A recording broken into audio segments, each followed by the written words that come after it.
Por que as crianças ficaram tão frágeis?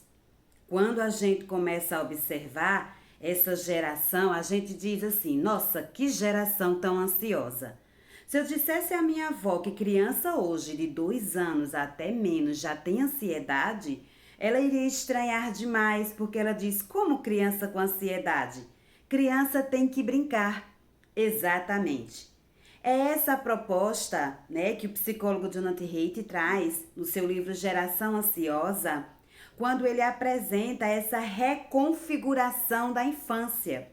E quando ele fala em reconfiguração da infância, ele divide na questão de que o brincar, né, fazia com que a infância fosse desenvolvida com base nas suas experiências. E a partir da não existência mais do brincar, então você tem hoje uma infância reconfigurada. Ele aponta, faz até uma analogia, que a criança de antes, né, era uma criança parecida com uma árvore em que a natureza coloca ela para existir, é que ela precisa dos ventos, ela precisa da chuva, ela precisa que esses ventos fortes às vezes joguem seus galhos no chão e ela se reconstrói, né, se levanta, se reconstitui. Então uma criança que brinca, é uma criança que interage, é uma criança que se joga nos desafios, que percebe os limites, que cai, se machuca, levanta, se corta, mas não desiste. A gente vê isso muito prático quando elas estão aprendendo a andar de bicicleta. Elas vão, elas caem, elas levantam, elas cortam o pé, elas chegam em casa, arruma esse pé de novo, volta para tentar brincar de bicicleta, andar de bicicleta até quando elas conseguem andar de bicicleta. Então, isso é o que ele chama de uma criança natural, uma criança proveniente da natureza. O que a gente vê hoje são crianças criadas em estufas, árvores criadas em estufas. Então ele faz até a diferença entre uma árvore criada na natureza, veja como é uma árvore criada na natureza, né? E veja como é uma árvore criada em uma estufa. Os frutos são alterados, né? Existem outros processos genéticos que colocam aí para que ela não seja mais, não tenha a sua reconfiguração original.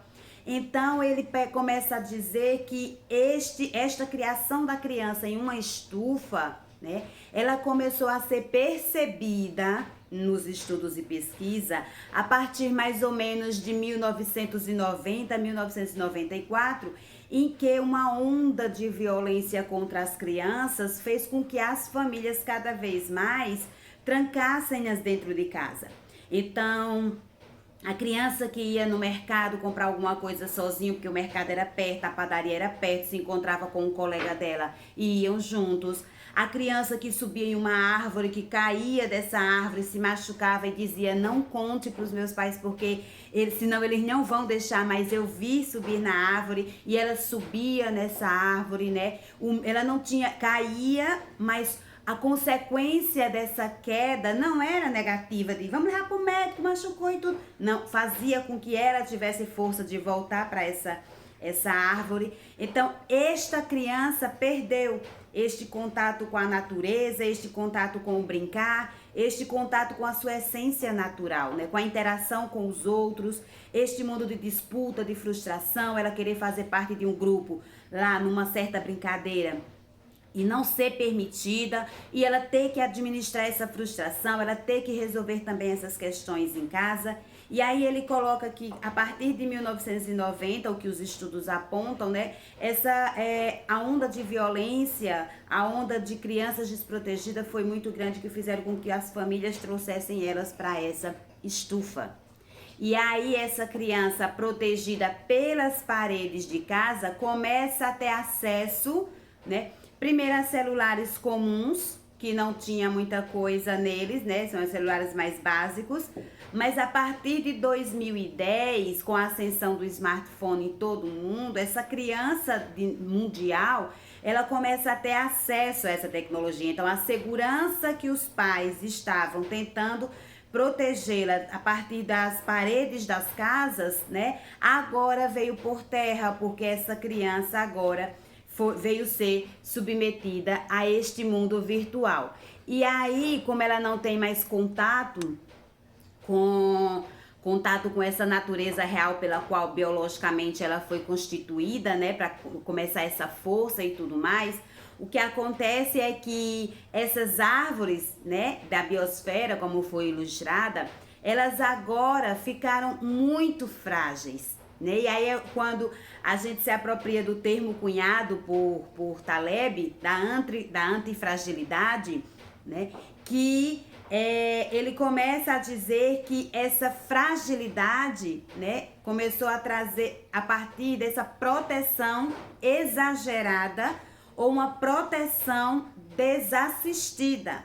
Porque se existir essa violência geral para com as crianças, nós precisaríamos de medidas que iriam além do que apenas trancá-las em casa. Precisaria de outras medidas. Então, como essas outras medidas falharam, o que sobrou foi trancar essa criança em casa. E então ela começa, né, a passar por uma superproteção, e aí uma superproteção geracional. Nós temos aí, começa na infância, na adolescência.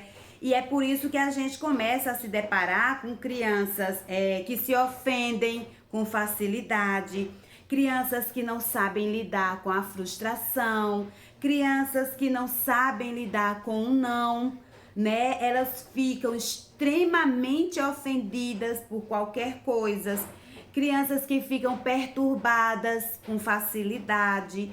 A gente começa a se deparar com comportamentos há muito tempo, comportamentos ansiosos, comportamento de depressão.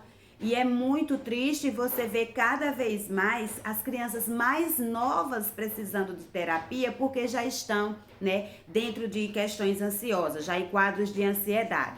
E aí quando você se depara em um restaurante ou em algum lugar, a gente presencia, né, crianças de um ano, né, até menos de um ano, meses, com o celular ali, fazendo, né, o entretenimento para que os pais possam conversar ou para que ela fique calada, porque ela não consegue mais ficar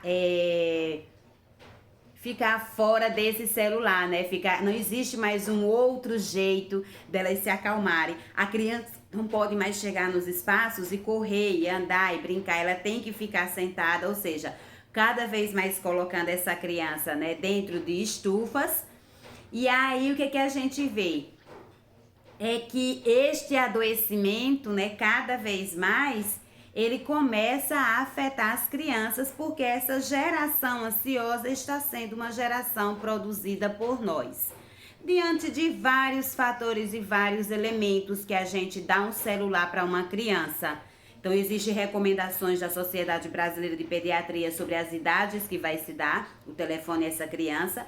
Existem as questões das famílias, né, que elas se reconfiguram para poder se adaptar a isso aí.